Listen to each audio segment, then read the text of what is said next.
കസ്റ്റംസിൻ്റെ കണ്ണ് വെട്ടിച്ച് പുറത്തിറങ്ങിയതിന് നിങ്ങൾ പ്രാർത്ഥിച്ചു, അതിനായിട്ട് സ്തോത്രം.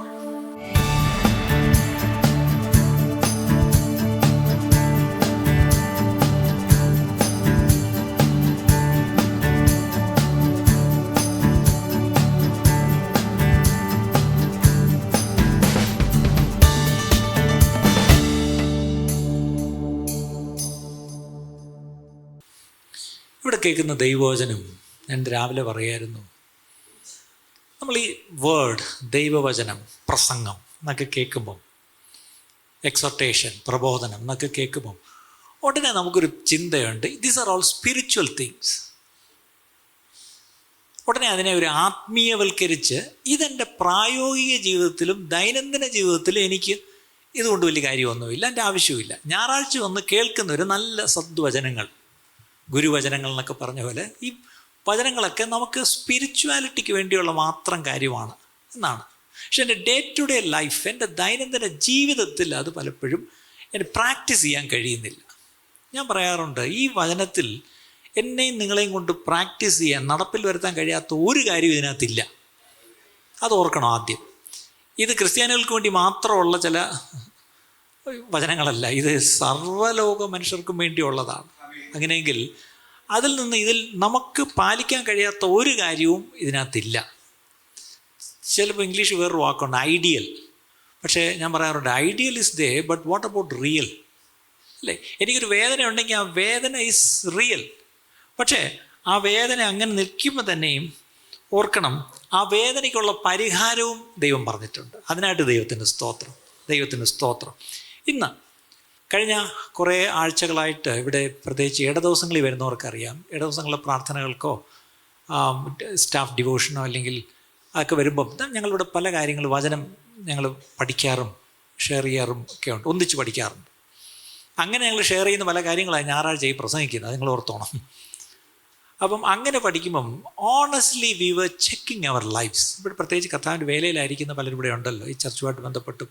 അങ്ങനെയുള്ള ഞങ്ങൾ ഈ ചൊവ്വാഴ്ചയും വെള്ളിയാഴ്ചയും ബുധനാഴ്ചയും ഒക്കെ ഇവിടെ പലപ്പോഴും കൂടുമ്പം ഞങ്ങളെ തന്നെ ഒന്ന് ചെക്ക് ചെയ്യുന്നുണ്ടായിരുന്നു. അപ്പോൾ 2 മാസമായിട്ട് ഒരു ചെക്കപ്പ് നടന്നുകൊണ്ടിരിക്കുകയാണ്. ഇപ്പോൾ ഡോക്ടറിൻ്റെ അടുത്ത് ഒരു ചെക്കപ്പിന് വരുന്ന പോലെ ദൈവസന്നിധി വന്ന് ദൈവവചനവുമായിട്ട് വെച്ച് നമ്മുടെ ജീവിതങ്ങളെ ഒന്ന് ചെക്കപ്പ് ചെയ്തുകൊണ്ടിരിക്കുക. അപ്പോൾ ചെക്കപ്പ് ചെയ്തപ്പം പല കാര്യങ്ങൾ കണ്ടുപിടിച്ചതിൽ ചില ചോദ്യങ്ങൾ ഞങ്ങളോട് തന്നെ ചോദിക്കേണ്ടി വരുന്നു. അതിൽ ഇന്നൊരു 2-3 ചോദ്യങ്ങൾ നമ്മളൊന്ന് വചനപ്രകാരം ചോദിച്ച് നമ്മൾ ഉത്തരം കണ്ടെത്താൻ പോവുക. രാവിലത്തെ സർവീസിലും ഇതേ ചോദ്യങ്ങൾ ഇവിടെ ചോദിച്ച് വചനത്തിലൂടെ നമ്മളതിന് ഉത്തരങ്ങൾ കണ്ടു. പക്ഷേ അതിന് പെട്ടെന്ന് മറുപടികൾ വരുന്നതായിട്ടും എനിക്ക് മനസ്സിലായി. എനിക്ക് ചില മെസ്സേജ് അത് കഴിഞ്ഞിട്ട് വന്നു. അതിനായിട്ടും സ്തോത്രം. കാര്യം ദൈവം സംസാരിക്കുന്നുണ്ടെന്നുള്ളത് ഉറപ്പാണ്. കാരണം ദൈവം അതിന് ജീവനുള്ളതാണ്. അത് ചുമ്മാ ഒരു പ്രസംഗ വിഷയമല്ല, അത് പ്രാക്ടീസ് ചെയ്തതിൻ്റെ ട്രൂത്ത്സാണ്, എറ്റേണൽ ട്രൂത്ത്, നിത്യമായ സത്യങ്ങളാണ്. മറ്റു കാര്യങ്ങളൊക്കെ നമുക്ക് ഭൂമി കൊണ്ട് തീരും, പക്ഷേ ഇത് എൻ്റെ നിത്യതയിൽ എത്തിക്കുന്ന കാര്യങ്ങളാണ്. അപ്പോൾ അതിന് ഗൗരവം അങ്ങനെ തന്നെ കൊടുത്ത് നമ്മൾ ചെയ്യണം. നമ്മുടെ ഓണസ്റ്റി, നമ്മൾ എത്രത്തോളം സത്യസന്ധരാണ് നമ്മുടെ ജീവിതം, നമ്മുടെ ക്രിസ്തീയ ജീവിതം എത്രത്തോളം സത്യസന്ധതയോടെ നമ്മൾ ജീവിക്കുന്നു. ക്രിസ്തീയ ജീവിതം എന്ന് പറയുമ്പം ഞായറാഴ്ച ഇവിടെ വരുന്ന ക്രിസ്തീയ ജീവിതമല്ല, നമ്മുടെ ജീവിതം, നമ്മുടെ മൺഡേ ടു സാറ്റർഡേ നമ്മൾ പുറത്തായിരിക്കുമ്പോഴും ജോലിസ്ഥലത്തും എൻ്റെ അയൽവക്കങ്ങളിലും എൻ്റെ സുഹൃത്ത് ബന്ധങ്ങളിലും എൻ്റെ കുടുംബ ബന്ധങ്ങളിലുമൊക്കെ എത്രത്തോളം ഞാൻ സത്യസന്ധമായി ഞാനൊരു ക്രിസ്ത്യാനിയായിട്ട് ജീവിക്കുന്നു എന്നുള്ളതിൻ്റെ ചില ചോദ്യങ്ങളാണ് നമ്മൾ ചോദിക്കാൻ പോകുന്നത്. അല്ല, ഒരു ചോദ്യം, am I honest in reporting? ഞാനൊരു വസ്തുത ഞാൻ എന്താണ് വിവരിക്കുകയാണ്, അല്ലെങ്കിൽ ഞാനൊരു വിവരം അറിയിക്കുകയാണ്. അതാണല്ലോ ഈ റിപ്പോർട്ടിംഗ് എന്ന് പറയുന്നത്. ഇപ്പോൾ റിപ്പോർട്ടർ, ഈ മീഡിയക്കാരെ പറ്റി നമ്മൾ പറയുന്നത് അവരെല്ലാം റിപ്പോർട്ടേഴ്സാണ്. ഒരു കാര്യം ആ സ്പോട്ടിൽ ചെന്നിട്ട് നമ്മളെ അവർ റിപ്പോർട്ട് ചെയ്ത് അറിയിക്കുകയാണ്. അവർ റിപ്പോർട്ട് ചെയ്യുന്ന റിപ്പോർട്ട് എത്രത്തോളം ഓണസ്റ്റാണ്? മീഡിയ ഒട്ടും ഓണസ്റ്റ് അല്ല എന്നുള്ള വേറൊരു കാര്യം. പക്ഷേ വാട്ട് അബൌട്ട് അസ്? നമ്മളൊരു കാര്യം പറയുമ്പം നമ്മൾ എങ്ങനെയാണ് ഇത് റിപ്പോർട്ട് ചെയ്യുന്നത്? അതിനെപ്പറ്റി നമുക്കൊരു കാര്യം, ഈ റിപ്പോർട്ട് ചെയ്യാന്ന് പറയുമ്പം ഈ വേദപുസ്തകത്തിൽ പ്രത്യേകിച്ച് ഞാൻ എപ്പോഴും എനിക്ക് സന്തോഷമുള്ള കാര്യം, ഇത് എഴുതാൻ പരിശുദ്ധാത്മാവ് ഉപയോഗിച്ച ഓരോ എഴുത്തുകാരുണ്ട് അല്ലേ. മോശ തൊട്ടാണ് ആദ്യത്തെ 5 പുസ്തകം മോശ എഴുതിയത്. പിന്നെ താഴോട്ട് പലരെഴുതി, പുതുനിയമത്തിൽ അപ്പോസ്തലന്മാരെഴുതി അല്ലേ. അതിലേറ്റവും കൂടുതൽ പൗലോസാണ് എഴുതിയിരിക്കുന്നത്, ശിഷ്യന്മാരല്ലാത്തവരും എഴുതിയിട്ടുണ്ട്. അപ്പം ഇതിനകത്ത് ഇവരൊക്കെ എഴുതിയപ്പം അവരെഴുതിയ റിപ്പോർട്ടുകൾ വളരെ ഓണസ്റ്റായിട്ടാണ്, സത്യസന്ധമായിട്ട്. പലപ്പോഴും ക്രിസ്ത്യാനികളെ അവർ കുറ്റാരോപിക്കാറുണ്ട്. എന്താണെന്നറിയാമോ? ഇത് തിരുത്തപ്പെട്ട വചനമാണ്. കേട്ടുണ്ടോ നിങ്ങൾ? അല്ലേ? ചിലർ പറയാറുണ്ട് ഇത് തിരുത്തപ്പെട്ടതാണ്. പക്ഷേ ഞാൻ പറയാറുണ്ട് ഇത് തിരുത്തിയിട്ടില്ല. എങ്ങനെയറിയാം? തിരുത്തിയെങ്കിൽ ഈ എഡിറ്റിങ് ഒത്തിരി നടക്കുമ്പം ചില ഫാക്ട്സ്, ചില സത്യങ്ങളൊക്കെ അങ്ങോട്ടും ഇങ്ങോട്ടൊക്കെ മാറ്റിയേനെ. ഇതൊന്ന് എഡിറ്റ് ചെയ്യാൻ ഒരുപക്ഷെ എൻ്റെ കയ്യിൽ തന്നിരുന്നെങ്കിൽ ഞാൻ കുറേ മാറ്റമൊക്കെ ചിലപ്പം വരുത്തിയേനെ. ചില കാര്യം ഇതൊന്നും ബൈബിളിൽ വേണ്ട എന്ന് പറഞ്ഞ് നമ്മളതിനെ കട്ട് ചെയ്തേനെ. പക്ഷേ ദൈവത്തിൻ്റെ കൃപയിൽ അങ്ങനെ ആരും ഒന്നും എഡിറ്റ് ചെയ്യാൻ ദൈവം ഇടം കൊടുത്തില്ല.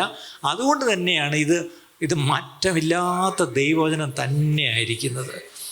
ഇനി ഒരു വാക്യം നമുക്ക് വായിക്കാം. മർക്കോസ് എഴുതിയ സുവിശേഷം 6-ാം അധ്യായം 5ഉം 6ഉം വാക്യം. Mark chapter 6, 5 and 6. മർക്കോസ് എഴുതിയ സുവിശേഷം 6-ാം അധ്യായം 5ഉം 6ഉം വാക്യം.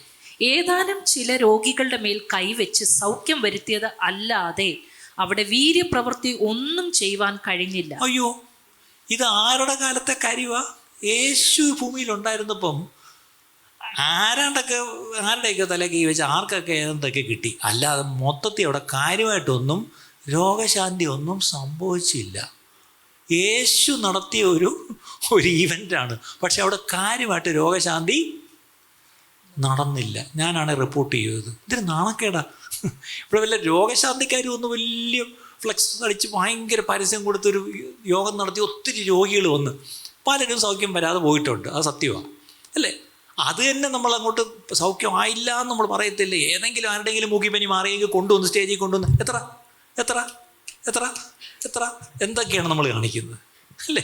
ഇവിടെ യേശു വന്നിട്ട് പോലും അവിടെ ഒരാൾ എഴുതി റിപ്പോർട്ട് ചെയ്തിരിക്കുക. എന്താണ്? അവിടെ കാര്യമായിട്ടൊന്നും സംഭവിച്ചൊന്നുമില്ല. അപ്പോൾ രോഗികളൊക്കെ വന്നു, അതുപോലെയൊക്കെ തന്നെ പോയി. എവിടെയൊക്കെ ആരുടെയൊക്കെ തല കൈ വെച്ച് ആർക്കണ്ട കിട്ടിയെന്ന് പറഞ്ഞ് പിന്നെ യേശു വിളിച്ച് ചെക്ക് ചെയ്യാനൊന്നും പോയില്ല. അവർ പോയി.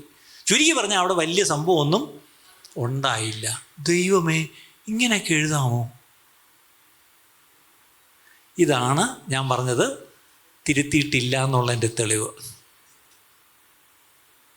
അടുത്തത് അതിൻ്റെ ബാക്കി, അടുത്ത വാക്യം. അവരുടെ അവിശ്വാസം ഹേതുവായി അവൻ ആശ്ചര്യപ്പെട്ടു. അവൻ ചുറ്റുമുള്ള ഊരുക്കളിൽ ഉപദേശിച്ചുകൊണ്ട് സഞ്ചരിച്ചു. അവിടെ പ്രശ്നം എന്തായിരുന്നറിയാമോ? അവിടെ ഈ സൗഖ്യം നടക്കാത്തതിന് അവിടെ എഴുതിയിട്ടുണ്ട്, and he marvelled because of their unbelief. അവിടെ വരുന്ന ജനത്തിനെല്ലാം സൗഖ്യം വേണം, പക്ഷെ ഒന്നിനും വിശ്വസിക്കാൻ വയ്യ. അപ്പോൾ അവിടെ ഈ സൗഖ്യം നടക്കാത്തത് യേശുവിന് ശക്തിയില്ലാത്തത് കൊണ്ടോ യേശുവിന് മനസ്സില്ലാത്തത് കൊണ്ടോ? അത് ഒരിക്കൽ ഒരാൾ വന്ന് പറഞ്ഞു, നിനക്ക് മനസ്സുണ്ടെങ്കിൽ എന്തുവാ കൊടുത്തു വിട്ടവക്കെന്ന്. മനസ്സുണ്ടെങ്കിലെന്നോ? എനിക്ക് മനസ്സല്ലേ ഉള്ളൂ. അപ്പം നോക്കിയേ, ഇവിടെ പറ്റി യേശുവിന് മനസ്സില്ലേ ഇപ്പം? അപ്പം മനസ്സില്ലാഞ്ഞിട്ടോ ശക്തിയില്ലാഞ്ഞിട്ടോ ഒന്നുമല്ല. അവിടുത്തെ പ്രശ്നം എന്താ? അവിശ്വാസം. പക്ഷെ അതോടെ എഴുതി വെച്ചിട്ടുണ്ട്. അവിടുത്തെ പ്രശ്നം യേശുവിൻ്റെ പ്രശ്നമല്ല, ജനങ്ങൾക്ക് വിശ്വാസമില്ല. ഇനി ആർക്കാ വിശ്വാസമില്ല? ഈ യേശുവിൻ്റെ കൂടെ നടക്കുന്നൊരു 12 എണ്ണം ഉണ്ട്. അപ്പോൾ അവർക്ക് എന്തുവായിരുന്നു വിശ്വാസം? ലാസറിൻ്റെ കാര്യത്തിൽ നമ്മൾ കണ്ടതാ, അല്ലേ? ഈ പറഞ്ഞ പോലെ അവരുടെ വിശ്വാസത്തിൻ്റെ വാക്കുകൾ കേട്ടാൽ നമ്മൾ ഞെട്ടിപ്പോവും, അല്ലേ? കഴിഞ്ഞ 2 ആഴ്ച നമ്മൾ കേട്ടു, ഇവർക്ക് ഭക്ഷണം കൊടുക്കാൻ പറഞ്ഞപ്പം പറഞ്ഞു വിട്ടേരെ യേശു, വീട്ടിൽ പോട്ട്. എന്തോ ഒരു വിശ്വാസമായിരുന്നു, അല്ലേ? അപ്പോൾ ഞാൻ ചിലപ്പോൾ ചിന്തിക്കും, ഇതിനകത്ത് ആരുടെ വിശ്വാസം അവർക്ക് സൗഖ്യം കിട്ടാത്തത്? ആ പാവപ്പെട്ട ജനങ്ങൾക്ക്. കൂടെ പോയ പാർട്ടികളും കണക്കായിരുന്നു. ഞാൻ പറയട്ടെ, ഇന്ന് നമ്മളും കണക്കാണ്. ഇന്നിപ്പോൾ ഒരു സഹോദരി വന്നു, നമ്മളെല്ലാവരും കൂടെ പ്രാർത്ഥിച്ചു. അവർക്ക് സൗഖ്യം വന്നില്ലെങ്കിൽ അവരുടെ കുറ്റമാണോ? നമ്മുടെ വിശ്വാസത്തെ ഒന്ന് നമുക്കൊന്ന് ചെക്ക് ചെയ്യാൻ പ്രിയപ്പെട്ടവർ. പക്ഷേ എൻ്റെ വിഷയം അതല്ല. അവിടെ കാര്യമായിട്ട് സൗഖ്യം നടന്നില്ല എന്ന് അവിടെ റിപ്പോർട്ട് ചെയ്തിട്ടുണ്ട്. അപ്പം നമ്മളൊരു വിഷയം പറയുമ്പം ഉള്ളത് പറയുമോ? ഒന്നും നടന്നില്ല എന്ന് പറയൂ. പ്രാർത്ഥിച്ചു, ഒരു ഫലം ഉണ്ടായില്ല. പ്രാർത്ഥിച്ചു, ശാസിച്ചു, പിശാച് പോയില്ല. പോകാത്ത പിശാചുകൾ വല്ലതും ഉണ്ടോ?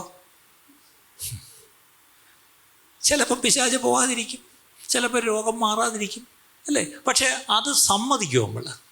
How do you report it? I honest in reporting that? അതാണ് ഇവിടെ നമ്മൾ പറയുന്നത്. ഇനി അടുത്തൊരു കാര്യം നോക്കാം. യോഹന്നാൻ്റെ സുവിശേഷം 21-ാം അധ്യായം 11-ാം വാക്യം. യോഹന്നാൻ 21:11. ജോൺ 21:11.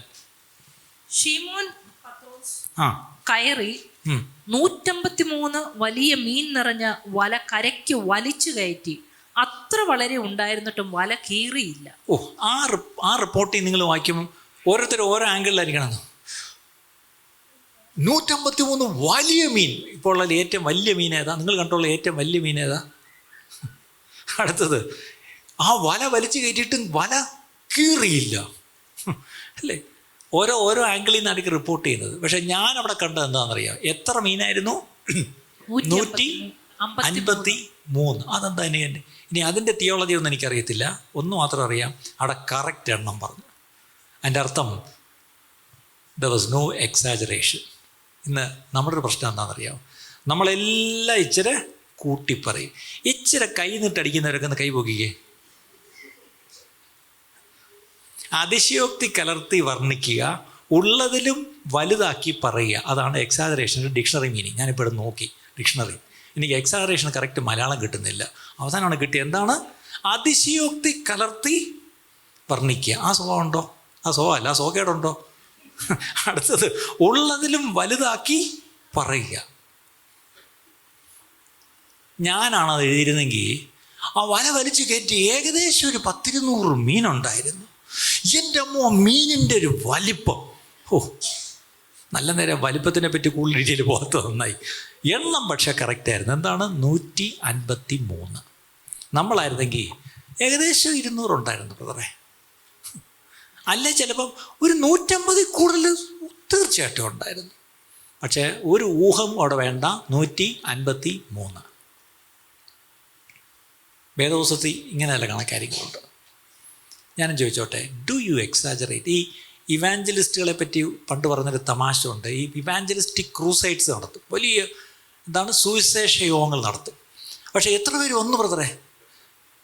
ലക്ഷം, അല്ലേ? അതിന് ഞാൻ പറയും, ഇവാഞ്ചലിസ്റ്റിക് അല്ല, ഇവാഞ്ചലാസ്റ്റിക്കാണ്. വലിച്ചങ്ങ് നീട്ടും. എലാസ്റ്റിക് ആകുമ്പോൾ എത്ര വേണമെങ്കിലും വലിച്ച് നീട്ടാമല്ലോ, അല്ലേ? അപ്പം ശരിക്കും പറഞ്ഞാൽ ബൈബിളിലെങ്ങും അങ്ങനെ ഇല്ല. ഉള്ളതുള്ളല്ലോ. 153 എങ്കിൽ 153. അപ്പോൾ അവിടെ ഓണസ്റ്റ് റിപ്പോർട്ടിങ്ങാണ്. ഒരു എക്സാജറേഷനും അവിടെ ഇല്ല. ഇനി പുതിയ ജീവിതത്തിലേക്ക് വരാം. പൗലോസ് പറയുന്ന കാര്യം നോക്കിയേ. റോമാലേഖനം 15-ാം അധ്യായം 18-19. Romance chapter 15, 18 and 19. റോമാലേഖനം 15-18-19.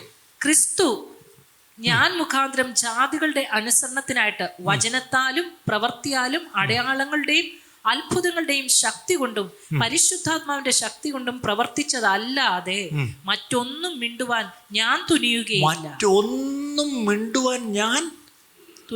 സുവിശേഷകന്മാർ, നിങ്ങൾ ആരോടെങ്കിലും പോയി സുവിശേഷം പറഞ്ഞ് ദൈവം അവിടെ പ്രവർത്തിച്ചെങ്കിൽ ഓർത്തോണം, നിങ്ങൾ മിണ്ടരുത്. അവിടെ എന്തെങ്കിലും സംഭവിച്ചെങ്കിൽ നിങ്ങൾ ചെയ്തതല്ലത്. അതെന്തുകൊണ്ടാണ്? പൗലോസ് എൻ്റെ മൊത്തം ക്രെഡിറ്റ് കൊടുക്കുന്ന ആർക്കാ? ക്രിസ്തു. ശരിയാ, ഞാനൊരു മുഖാന്തരമാണ്.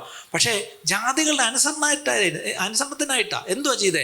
വചനത്താലും പ്രവൃത്തിയാലും അടയാളങ്ങളാലും അത്ഭുതങ്ങളുടെയും ശക്തി കൊണ്ടും പരിശുദ്ധാത്മാവിന്റെ ശക്തി കൊണ്ടും പ്രവർത്തിച്ചത്. അവ ക്രെഡിറ്റ് മൊത്തം ആർക്ക് പോയി? അതിനിടയ്ക്ക് ഒരു ഞാൻ എന്ന് പറഞ്ഞത് അല്പം ചെറുതായിട്ട് അവിടെ നിന്ന് വന്നു. ഞാൻ മുഖാന്തരം, ഞാനും ഒരു നിമിത്തമായി, അല്ലേ? പക്ഷേ മൊത്തം ക്രെഡിറ്റ് ആർക്ക് പോയി? ദൈവത്തിൻ്റെ പ്രവൃത്തിക്ക് പോയി. ഇന്നത്തെ പ്രശ്നം എന്താ?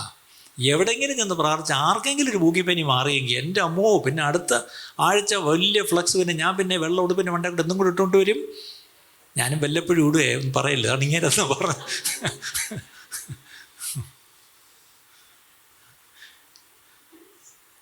പലപ്പോഴും ഇതാണ് പ്രശ്നം, അല്ലേ? നമ്മൾ ദൈവം പ്രവർത്തിക്കാൻ നമ്മളൊരു ഉപകരണമാക്കി, ഒരു ചാനലാക്കി ദൈവം വെച്ചു, ശരിയാ. പക്ഷേ അവിടെ പ്രവർത്തിച്ചത് ഞാനല്ല, എൻ്റെ കർത്താവ് പ്രവർത്തിച്ചു എന്നുള്ളത്. അവിടെ നോക്കിയേ, യാതൊരു എക്സാജറേഷനും ഇല്ല. പക്ഷേ ഇറ്റ്സ് വെരി ഓണസ്റ്റ്, അല്ലേ? അപ്പോസ്തലൻ വളരെ സത്യസന്ധനായിട്ട് പറഞ്ഞു, ഞാനൊരു മുഖാന്തരമായെന്നുള്ളൂ. ജാതികളുടെ അനുസരണത്തിന് വേണ്ടി ദൈവം എന്നെ ഉപയോഗിച്ചു. പക്ഷേ അവിടെ ഉപയോഗിച്ചത് വചനം, അല്ലേ? അവിടെ ആദ്യത്തെ പോയിന്റ് ശ്രദ്ധിച്ചു, വചനത്താലും വേർഡ് ആൻഡ് ഡീഡ്. ഈ വചനത്താലും പ്രവൃത്തിയാലും. അവിടെ നിന്ന് പോസ് ചെയ്യണം. നമ്മൾ വലിയ മിടുക്കരാണ്. നമ്മൾ എല്ലാവരോടും പോയി എന്ത് ചെയ്യും? സുവിശേഷം പറയും, ഫോർസ് ലോസ്.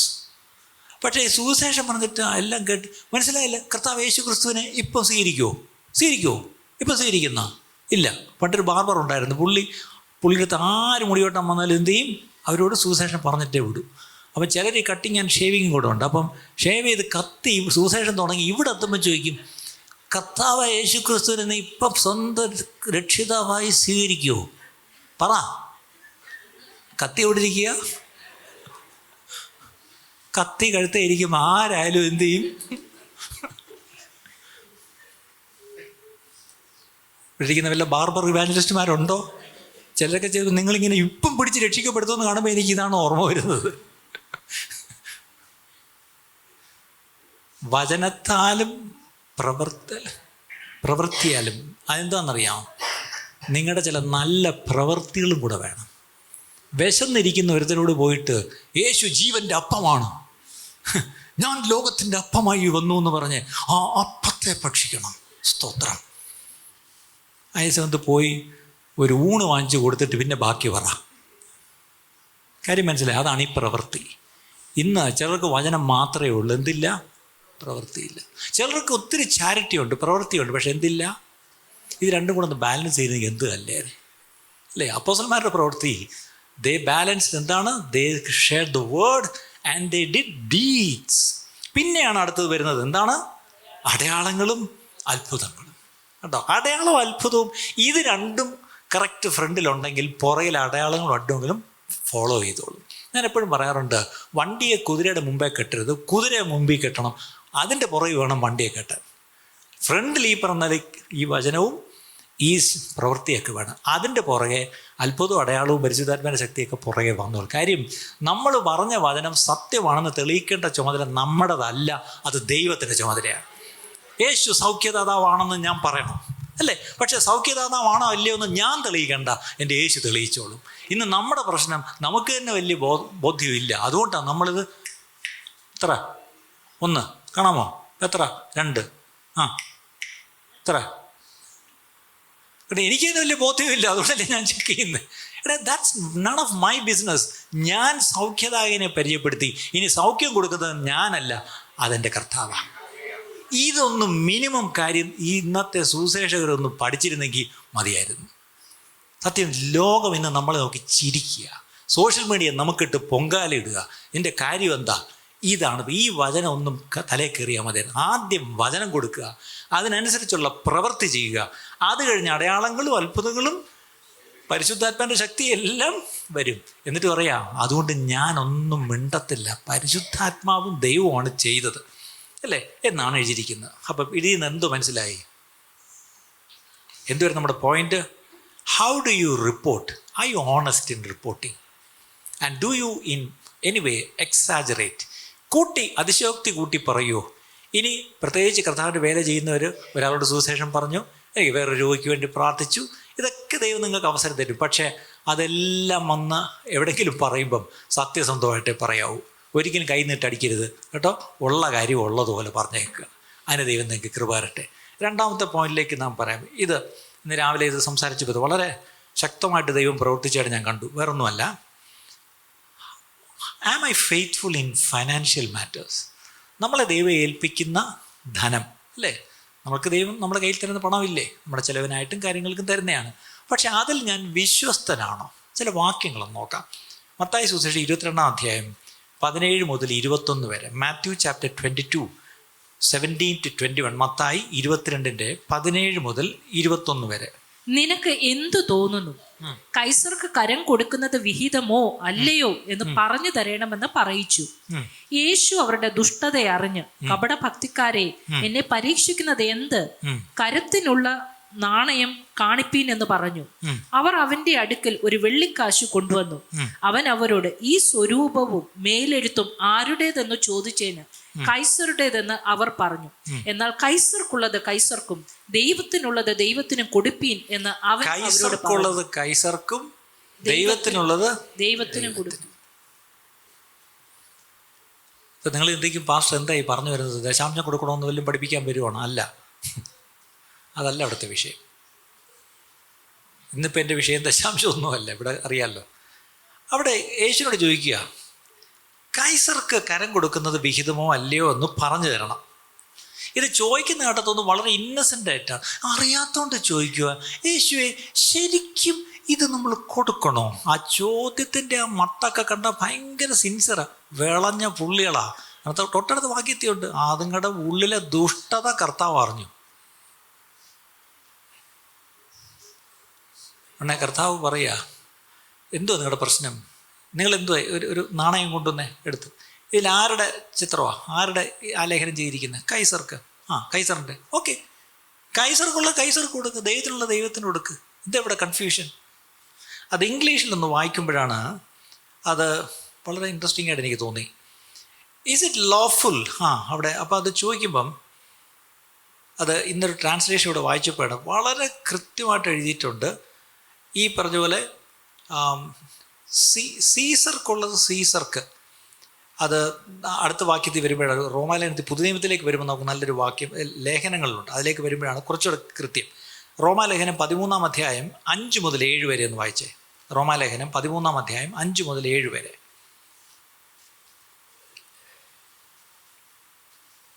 റോമർ 13-ന്റെ 5 മുതൽ 7 വരെ. അതുകൊണ്ട് ശിക്ഷയെ മാത്രമല്ല മനസാക്ഷിയെയും വിചാരിച്ച് കീഴടങ്ങുക ആവശ്യം. അതുകൊണ്ട് നമുക്ക് ഈ പറഞ്ഞ പോലെ ഈ പോലീസുകാരൻ സ്റ്റോപ്പ് കാണിക്കും, അല്ലെങ്കിൽ മഞ്ഞ മാറി ചുവപ്പായി, എന്നാലും എനിക്ക് കാർ എടുത്തോണ്ടങ്ങ് പോകാമെന്ന് തോന്നുന്നത് ശിക്ഷയെ പേടിച്ചിട്ടോ മനസാക്ഷിയോ ഉണ്ടോ? ആലോചിച്ച് നമ്മൾ ഫൈൻ അടിക്കുമെന്ന് പേടിച്ചിട്ടാണ് അനുസരിക്കുന്നത് ട്രാഫിക് നിയമങ്ങൾ. ഇവിടെ പറഞ്ഞിരിക്കുന്നത് ശിക്ഷ മാത്രമല്ല, നിൻ്റെ മനസാക്ഷി അല്ലേ? നോ, ഞാനത് ചെയ്യാൻ പാടില്ല. ഞാനൊരു ട്രാഫിക് ഇങ്ങനെ റെഡ് ലൈറ്റ് കട്ട് ചെയ്ത് പോയാൽ അത് അപ്പം ഞാൻ റെഡ് ലൈറ്റ് കട്ട് ചെയ്ത് പോകുന്നത് നിങ്ങൾ സൈഡിൽ നിന്ന് പാസ്റ്ററല്ലേ പോയത്? അതൊന്ന് വീഡിയോ എടുക്കേണ്ടിയായിരുന്നു. ഇയാൾ വലിയ ഞായറാഴ്ച വലിയ പ്രസംഗം ഇതല്ലേ കാണിക്കുന്നത്? അല്ലേ ചോദിക്കും. അല്ലേ, നമ്മൾ ഈ പുറത്തിറങ്ങി കാണിക്കുന്നൊക്കെ വല്ലൊരു വീഡിയോ എടുത്തിരുന്നെങ്കിൽ നമ്മൾ ഇനി ഇങ്ങോട്ട് വരാൻ പറ്റത്തില്ല. അല്ലേ, ഇതായി പ്രശ്നം. അടുത്തത്, അതുകൊണ്ട് നിങ്ങൾ നികുതിയും കൊടുക്കുന്നു, അവർ ദൈവ ശുശ്രൂഷകന്മാരും ആ കാര്യം തന്നെ നോക്കുന്നവരും ആകുന്നു. എല്ലാവർക്കും കടമായുള്ളത് കൊടുപ്പീൻ. നികുതി കൊടുക്കേണ്ടുന്നവന് നികുതി, നികുതി കൊടുക്കേണ്ടവന് നികുതി, ചുങ്കം കൊടുക്കേണ്ടുന്നവന് ചുങ്കം, ചുങ്കം കൊടുക്കേണ്ടവന് ചുങ്കം, ഭയം കാണിക്കേണ്ടുന്നവന് ചിലരെ നമ്മൾ ഭയപ്പെടണം, അവിടെ ഭയം കാണിക്കണം. അടുത്തത്, മാനം കാണിക്കേണ്ടവന് മാനം കാണിക്കേണ്ടവന് മാനം. അത് ഇംഗ്ലീഷിൽ render to all the dues, tribute to whom tribute is due or tax is due. അടുത്തത് custom to whom custom, അല്ലെങ്കിൽ സെസ്. ഇപ്പം പുതിയ സെസ്സുകളൊക്കെ ഉണ്ടല്ലേ, അതൊക്കെ ഇപ്പം സർക്കാർ ഒരു സെസ് വെച്ചിട്ടുണ്ടെങ്കിൽ അത് കൊടുക്കണം. ഞാൻ വളരെ സ്നേഹത്തോടെ പറയുക, ഇൻകം ടാക്സ് നമ്മൾ സത്യം പറഞ്ഞാൽ നമ്മൾ കൊടുക്കാനാണോ ഇഷ്ടം, അത് ഇവേഡ് ചെയ്യാനാണോ, വെട്ടിക്കാനാണോ ഇഷ്ടം? ഇനി ഇൻകം ടാക്സ് ഇവിടെ നിങ്ങൾ അയ്യോ ഇൻകം ടാക്സ് ഇതാരും ഇവിടെ ഞങ്ങൾ പാവങ്ങളുടെ കാര്യമല്ല പറഞ്ഞത്. ഇൻകം ടാക്സ് കൊടുക്കേണ്ടത് കൊടുക്കാതിരിക്കുന്നവരുണ്ടെങ്കിൽ ശരി, ഇൻകം ടാക്സ് അങ്ങ് വിട്ടേക്കാൻ തൽക്കാലം. അടുത്തൊരു കാര്യം, ചില നിലം വിറ്റു, വീട് വിറ്റു, അത് എഴുതിച്ചപ്പോൾ, അല്ലെങ്കിൽ ഒരു വീട് മേടിച്ചു, അല്ലെങ്കിൽ ഒരു സ്ഥലം മേടിച്ചു, നിങ്ങളത് എഴുതിയപ്പം ശരിയായ സ്റ്റാമ്പ് ഡ്യൂട്ടി കൊടുത്ത് ടാക്സ് കൊടുത്താണോ നിങ്ങളത് എഴുതിച്ചത്? പറഞ്ഞേ. നാട്ടിലെ നിലം വിറ്റു, വീടും വിറ്റു, ക്യാപിറ്റൽ ഗെയിൻ ടാക്സ് കൊടുത്തോ? പണ്ട് ഞങ്ങൾ പോയിക്കൊണ്ടിരിക്കുന്ന ചർച്ചിൽ ഒരിക്കൽ ആ സംഘടനയുടെ ഒരു സീനിയർ പാസ്റ്റർ അന്ന് വെളുപ്പിന് ഗൾഫിൽ നിന്ന് ഒരു സന്ദർശനം കഴിഞ്ഞ് വന്നു. അപ്പോൾ അദ്ദേഹം ഒന്ന് ആരാധനയ്ക്ക് വന്നു. അവിടെ ലോക്കൽ പാസ്റ്റർ പെട്ടെന്ന് അയ്യോ ദാണ്ടെ വലിയ പാസ്റ്റർ വന്ന്, ഇന്ന് ഇദ്ദേഹമാണ് ദൈവാനം സംസാരിക്കുന്നത്. അപ്പോൾ അദ്ദേഹം അപ്പച്ചൻ എഴുന്നേറ്റ് എന്ന് ദൈവാനം പറയുക. അപ്പോൾ നമ്മളൊക്കെ ഇങ്ങനെ കൊച്ചു പിള്ളേരിങ്ങനെ അയ്യോ അപ്പച്ചൻ ഇപ്പം പറയും. അപ്പം അപ്പച്ചൻ എന്താ പറഞ്ഞതെന്നറിയാം? ദൈവമക്കളെ, ഞാൻ ഇന്ന് ഷാർജയുടെ പ്രദേശത്ത് ഇന്നലെ രാത്രി ഞാൻ യാത്ര പുറപ്പെട്ട് കസ്റ്റംസ് ഇമിഗ്രേഷനിലൂടെ ഞാൻ കടന്ന് അപ്പോഴെല്ലാം ഞാൻ പ്രാർത്ഥിച്ചുകൊണ്ടേയിരുന്നു. അത് കഴിഞ്ഞിട്ട് ഞാൻ ഇങ്ങോട്ടുള്ള 4 മണിക്കൂർ ആ എയർ ഇന്ത്യയുടെ വിമാനത്തിലിരുന്ന് പ്രാർത്ഥിച്ചുകൊണ്ടേയിരുന്നു. അത് കഴിഞ്ഞ് ഇവിടെ തിരുവനന്തപുരത്തിൻ്റെ പ്രദേശത്ത്, എയർപോർട്ടിൻ്റെ പ്രദേശത്ത് ഇറങ്ങി കസ്റ്റംസിലൂടെ കയറിയപ്പം ഞാനിങ്ങനെ പ്രാർത്ഥിച്ചുകൊണ്ടേയിരുന്നു. അവസാനം ഞാൻ പുറത്ത് ഇറങ്ങി, ഇതേ നിങ്ങളുടെ മുമ്പിൽ വന്ന് നിൽക്കുന്നു. അതായത് കസ്റ്റംസിൻ്റെ കണ്ണ് വെട്ടിച്ച് പുറത്തിറങ്ങി ിന് നിങ്ങൾ പ്രാർത്ഥിച്ചു, അതിനായിട്ട് സ്തോത്രം. ഇതങ്ങോട്ട് പറഞ്ഞപ്പോൾ അവിടെ ഇരിക്കുന്ന എല്ലാ വിശ്വാസങ്ങളും എന്ന് പറഞ്ഞുകൊണ്ട് അങ്ങ് ആത്മാവിലായി. ഞാൻ ഒരുത്തിനെ ഒഴിച്ച്. എനിക്കെന്തോ അന്നും അതെങ്ങനെ ഇയാളുടെ കയ്യിൽ എന്തോ ടാക്സബിൾ സാധനം ഇയാൾ ഒളിച്ച് കടത്തി. എന്നിട്ട് എന്ത് ചെയ്തു? ഷാർജയിൽ നിന്ന് ഞാൻ പ്രാർത്ഥിച്ചു തുടങ്ങി. പ്ലെയിനെ മൊത്തം ഇരുന്ന് പ്രാർത്ഥിക്കുമായിരുന്നു. ഇവിടെ കസ്റ്റംസിലോട്ട് ഇറങ്ങിയപ്പോൾ യേശുവിൻ്റെ രക്തം പറഞ്ഞ് ഇറങ്ങി വന്നു. കസ്റ്റംസ് ഡ്യൂട്ടി വെട്ടിച്ചിട്ടുള്ള വല്ലവരും ഉണ്ടോ? ഇപ്പം പിന്നെ അവിടെ ഉള്ള സാധനമൊക്കെ താഴെ കുന്നിലേക്ക് കിട്ടും, പിന്നെ അവിടെ നിന്ന് കൊണ്ടുവരേണ്ട ആവശ്യമില്ലല്ലോ. പണ്ടത്തെ കാലത്ത് ഇതൊക്കെയാണ് വലിയ പ്രാർത്ഥനാ വിഷയം, സ്തോത്രം ചെയ്യേണ്ട വിഷയങ്ങൾ. എന്താണ്? കസ്റ്റംസുകാരനെ വെട്ടിച്ചു എന്നുള്ളതാണ് അപ്പച്ചൻ പറഞ്ഞത്.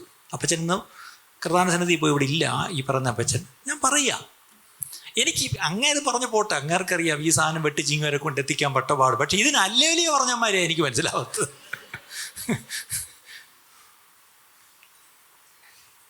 എനിക്ക് തോന്നുന്നത് നിങ്ങൾ പറയുമെന്ന്. ഞാനിപ്പോൾ ഇവിടെ ഒന്ന് ഇങ്ങനെ പറഞ്ഞാൽ നിങ്ങൾ അല്ലേലിയോ പറയുമോ? അത്രയും വിവരം നിങ്ങൾക്കുണ്ട്. കാരണം വിശ്വാസത്തിൽ മാറിപ്പോയി, ഇത്രയും വിവരം വെച്ചപ്പം. അതുകൊണ്ട് കാരണം വചനം പഠിക്കുന്നതുകൊണ്ടാ. അപ്പം ഇവിടെ പറഞ്ഞിരിക്കുന്നത് കസ്റ്റം ഡ്യൂട്ടി കൊടുക്കുന്നത് കസ്റ്റം ഡ്യൂട്ടി, സെസ് കൊടുക്കേണ്ടത് സെസ്, ടാക്സ് കൊടുക്കേണ്ടത് ടാക്സ്. പണ്ട് വർഷങ്ങൾക്ക് മുമ്പ് ഈ ചർച്ച തുടങ്ങിയപ്പം മെൻസ് ഫെലോഷിപ്പ് മാറി മാറി ഒരു ബിസിനസ്മെൻ ഫെലോഷിപ്പായി.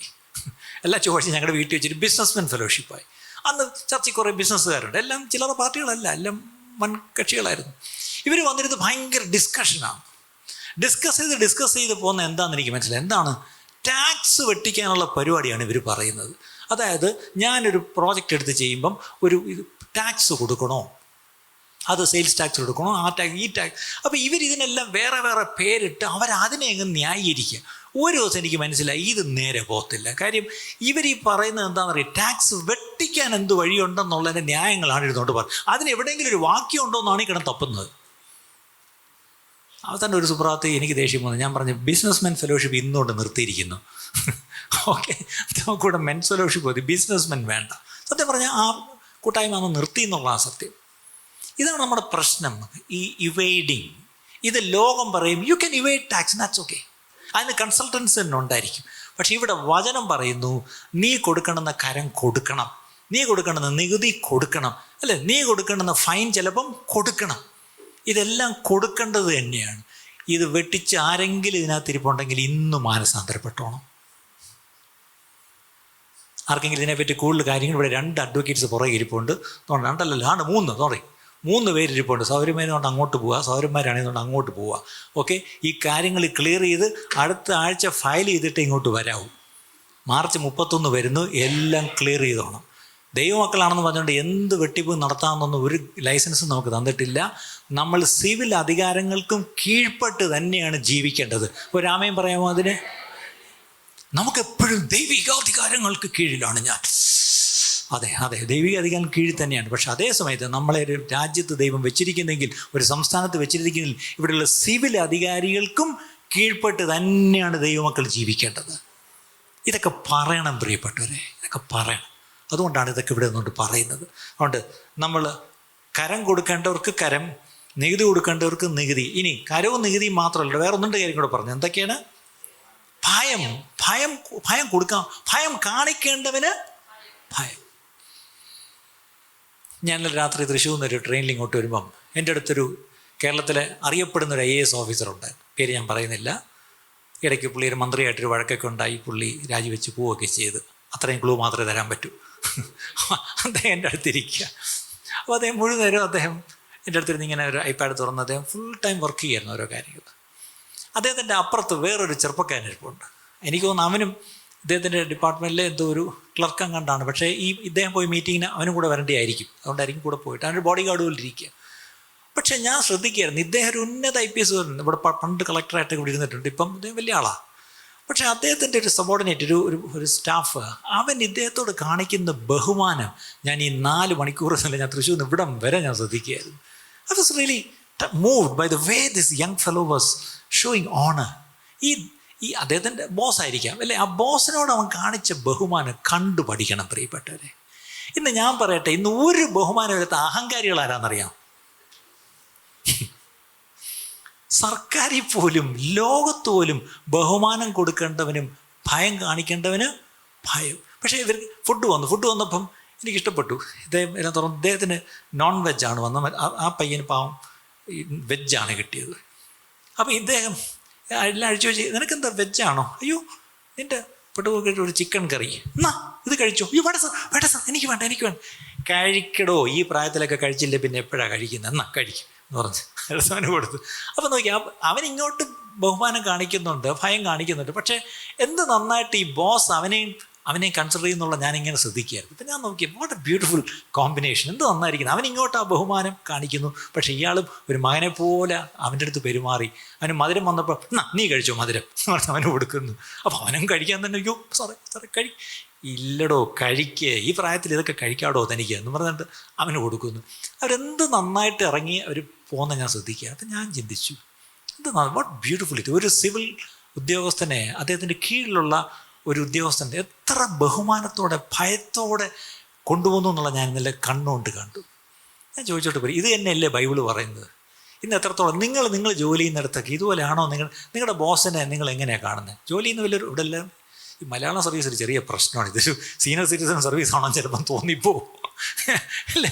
നിങ്ങളുടെ ടീം ലീഡർ, ഞാൻ ഇംഗ്ലീഷിലാണ് ചോദിച്ചാൽ what about your team leader? നിങ്ങളുടെ ബോസ്, ലക്ഷ്മി ബോസ് ഇങ്ങനെയാണ് ഉണ്ടോ? ഈ പണ്ട് സ്കൂളിൽ പഠിക്കുന്ന കാലത്ത് ഞങ്ങൾക്കൊക്കെ ഒരു കുഴപ്പമുണ്ടായിരുന്നു. ഞാനൊക്കെ ഈ സെൻറ്റ് മേരീസിൽ പഠിച്ചപ്പം എന്നെ പഠിപ്പിച്ച ഒറ്റ സാറന്മാരെ ടീച്ചർമാരുടെ ശരിക്കുള്ള പേരറിയത്തില്ല, എല്ലാവരുടെയും ഇരട്ട പേരെ അറിയത്തുള്ളൂ. വർഷങ്ങൾ കഴിഞ്ഞ് എന്നെ പഠിപ്പിച്ച ഒരു ഭാര്യയും ഭർത്താവും ഉണ്ട്. അപ്പോൾ അവരുടെ ഒരു സ്ഥലമാണ് നമ്മളൊരിക്കൽ ചർച്ചിന് വേണ്ടി പണ്ട് മേടിച്ചത്. അപ്പോൾ ഇത് മേടിക്കാൻ വേണ്ടി ഞാനും നമ്മുടെ ട്രസ്റ്റീസും എൽഡേഴ്സും കൂടെ ആ വീട്ടിൽ പോയി. ചെന്നപ്പോഴാണ് ഈ ഫോട്ടോ ഉണ്ടോ, അയ്യോ ഇതെൻ്റെ സാറും ടീച്ചറും. അപ്പോൾ എളുപ്പമായല്ലോ. പക്ഷേ പേരെന്തുവാ? ഇരട്ട പേരറിയാം, പക്ഷേ പേരറിയത്തില്ല. അന്നാണ് ഞാൻ ആലോചിച്ചത്, എന്നെ പഠിപ്പിച്ച ഒരു സാറുമാരെ നേരെയുള്ള പേരറിയത്തില്ല, എല്ലാം എന്തറിയാം? ഇരട്ട പേരറിയും. എന്തൊരു ഭയം കാണിക്കേണ്ടടുത്ത് ഭയം. എൻ്റെ കാര്യമൊക്കെ പറഞ്ഞാൽ കുഴപ്പമില്ലല്ലോ. നിങ്ങളൊക്കെ പിന്നെ എല്ലാം ടീച്ചർമാരും മിസ്, മാഡം, ടീച്ചർ, മാം, സർ ഒക്കെ അല്ലേ നിങ്ങൾ വിളിച്ചുകൊണ്ടിരുന്നത്. അവിടെ പറഞ്ഞിരിക്കുന്നത് നമുക്കാ ഈ അഹങ്കാരം കൂടുതൽ, പ്രിയപ്പെട്ടവരെ.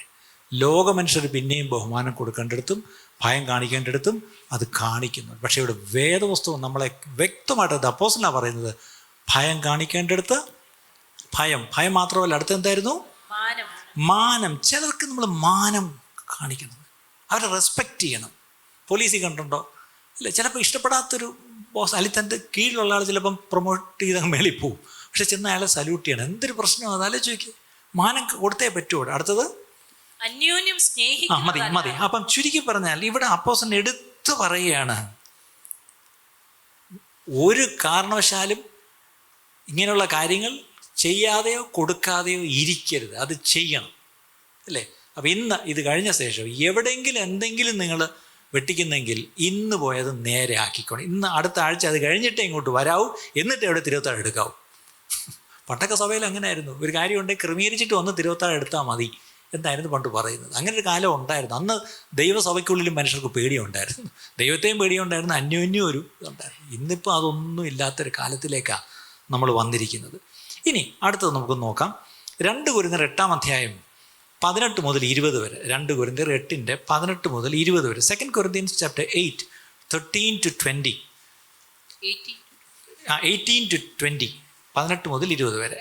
ഞങ്ങൾ അവനോട് കൂടെ ഒരു സഹോദരനെയും അയച്ചിരിക്കുന്നു.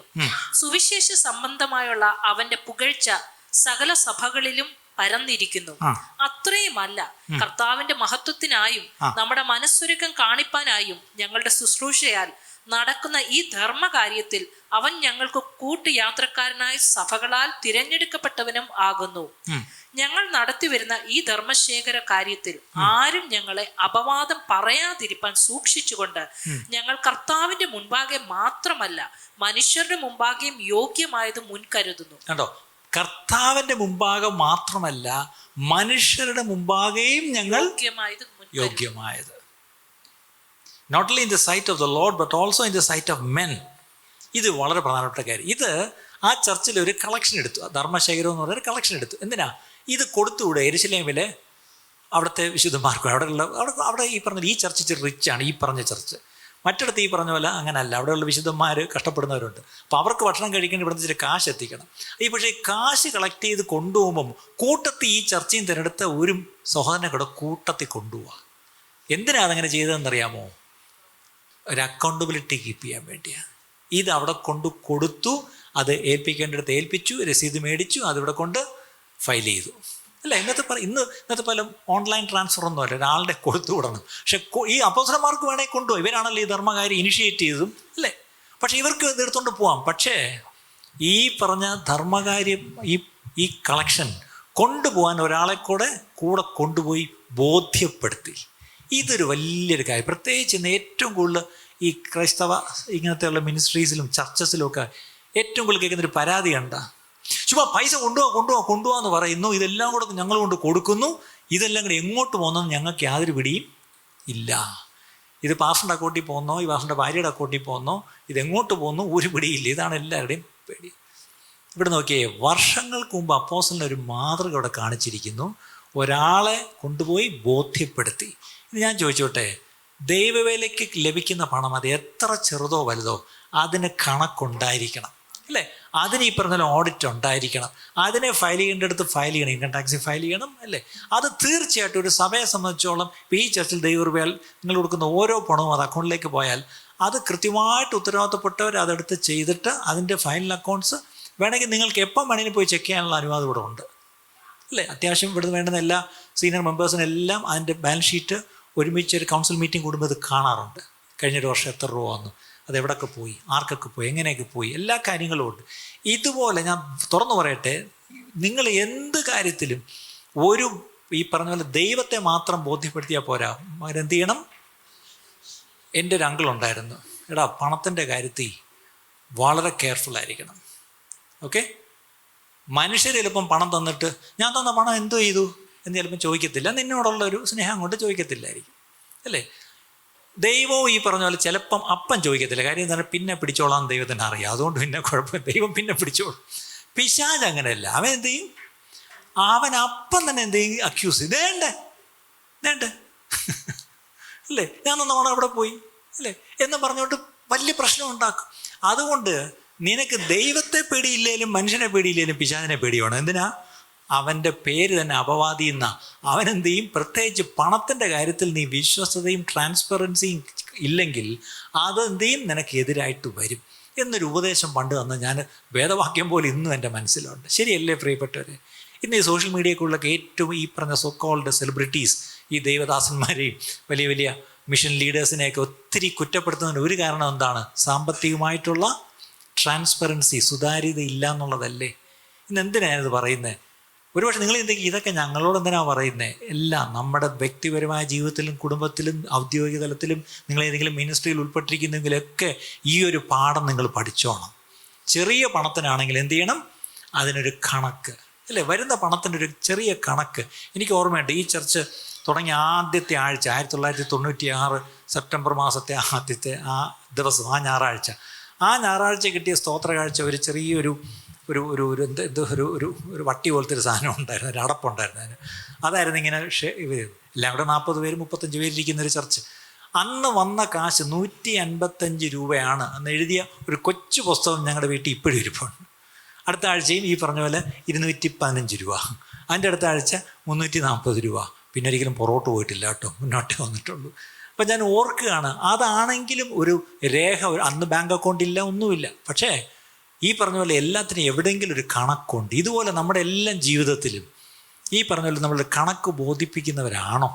ഇനി ഇവിടൊക്കെ നിങ്ങൾ കണക്ക് ബോധിപ്പിക്കുകയോ ചെയ്യാതിരിക്കും. പക്ഷേ ഒരു ദിവസം വരും, അന്ന് എന്ത് ചെയ്യും? നമ്മൾ കൃത്യമായി കണക്ക് കൊടുക്കേണ്ടെന്ന ഒരു നാൾ ഉണ്ട്. അത് വിശ്വസിക്കുന്നുണ്ടോ? ഇനി അത് കണക്ക് കൊടുക്കുന്നത് എന്തിനു വേണ്ടിയാണെന്നറിയോ? പണത്തിന് വേണ്ടി മാത്രമല്ല. ഈ ഭൂമിയിൽ വെച്ച് പറഞ്ഞ ഏത് നിസ്സാര വാക്കിനും കണക്ക് കൊടുക്കണം. അയ്യോ, അത് ചിന്തിച്ചിട്ടുണ്ടോ? പൈസയ്ക്ക് മാത്രമായിരുന്നു എന്തെങ്കിലും പറഞ്ഞ് രക്ഷപ്പെടാം. പക്ഷെ പറഞ്ഞ നിസ്സാര വാക്കിനും ചെന്ന് കണക്ക് കൊടുക്കണം. ഇങ്ങനെ കണക്ക് കൊടുക്കേണ്ട ഒരു നാൾ നമുക്കുണ്ടെന്നുള്ള കാര്യം ദയവായി നമ്മൾ മറക്കരുത് പ്രിയപ്പെട്ടവരെ. ഇനി മൂന്നാമത്തെ ഒരു കാര്യം, എൻ്റെ വാക്കുകൾ മറ്റുള്ളവർക്ക് വിശ്വസിക്കാമോ? ഇങ്ങനെ പറയാം, ആർ മൈ വേർഡ്സ് ഡിപ്പെൻഡബിൾ? ഞാനൊരു കാര്യം ചെയ്യാമെന്ന് പറഞ്ഞാൽ ചെയ്യുമോ?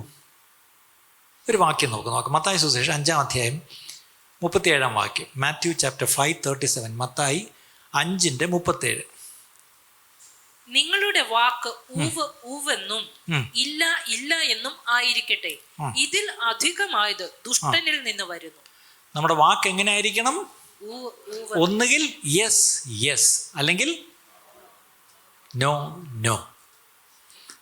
ദൈവസന്നിധിയിൽ സഭയെ സാക്ഷി നിർത്തി ഞാനൊരു കൺഫെഷൻ നടത്താം. എനിക്കൊരു ചെറിയ കുഴപ്പമുണ്ട്, ജീവിതത്തിൽ ഈ നോ പറയാൻ എനിക്കറിയത്തില്ല. പക്ഷെ ഒന്ന് വരുമല്ലേ? വരാം, ഞാൻ വരാമെന്ന് പറഞ്ഞിട്ട് ഇതുവരെ വരാത്തവർ കൈവക്കണ്ട.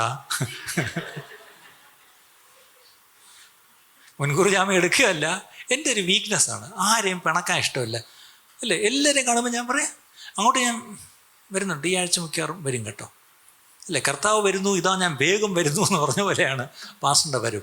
പാസ്റ്റർ എൻ്റെ വീട്ടിൽ വരണമെന്ന് എല്ലാവരും ശടിക്കരുത്. പ്രിയ പാസ്റ്റർ വരുന്നതിലല്ല, അങ്ങനത്തെ ചർച്ചയിലായിരിക്കും നിങ്ങൾ കൊണ്ട് പോയത്. ആ കൾച്ചർ ഇവിടെ കൊണ്ടുവരരുത്, ഇവിടെ അതില്ല. സോറി, ഞാൻ നേരത്തെ മുൻകൂർ അങ്ങ് പറയുക, അങ്ങനെ ഇല്ല ഇവിടെ. അതേസമയത്ത് പാസ്റ്റർ വന്നാലില്ലെങ്കിൽ നിങ്ങൾക്ക് വേണ്ടുന്ന ആത്മീയമായ കാര്യങ്ങൾ ഉണ്ടാവും. അത് ഞായറാഴ്ച ഇവിടുന്ന് മാത്രമല്ല. നിങ്ങൾക്കൊരു വിഷയമുണ്ടോ, തീർച്ചയായിട്ടും ആരെങ്കിലുമൊക്കെ അവിടെ എത്തിയിരിക്കും അല്ലേ? നിങ്ങൾക്ക് വേണ്ടുന്ന പ്രാർത്ഥന, ആ ഒരു സഹായം ഉണ്ടായിരിക്കും, അതൊക്കെ ഉണ്ടായിരിക്കും. അപ്പോൾ ഇവിടെ നിങ്ങളുടെ ഉവ്വായിരിക്കട്ടെ, നിങ്ങളുടെ ഇല്ലായിരിക്കട്ടെ. എന്നിട്ട് അതിൻ്റെ കൂടെ അതിൻ്റെ ബാക്കി വായിച്ചേ, അതിലധികമായത് ദുഷ്ടനിൽ നിന്ന് വരുന്നു. Don't add to it and don't subtract. കൂട്ടുകയും ചെയ്യരുത്, കുറയ്ക്കുകയും ചെയ്യരുത് അല്ലേ? യെസ് എങ്കിൽ യെസ്, നോ എങ്കിൽ നോ. രണ്ടിടയ്ക്ക് വല്ലതും ഉണ്ടോ അല്ലേ? ഇതൊരു നമ്മൾ പഠിക്കേണ്ട ഒരു പാഠമാണ്. ചിലപ്പോൾ നമ്മൾ പറയാറുണ്ട്, if you don't mean it don't say it എന്ന് പറയാറുണ്ട് അല്ലേ? പലപ്പോഴും I don't mean it but I will say it എന്നൊരു തീരുമാനം നമുക്ക് എടുക്കാം. If I don't mean it, വരത്തില്ല, എനിക്ക് നല്ല അറിയാം, എന്നെ കൊണ്ട് ഇന്ന് പോകാൻ പറ്റത്തില്ല, പക്ഷെ ഞാൻ എന്നാലും എന്ത് പറയും? വരാം അല്ലേ?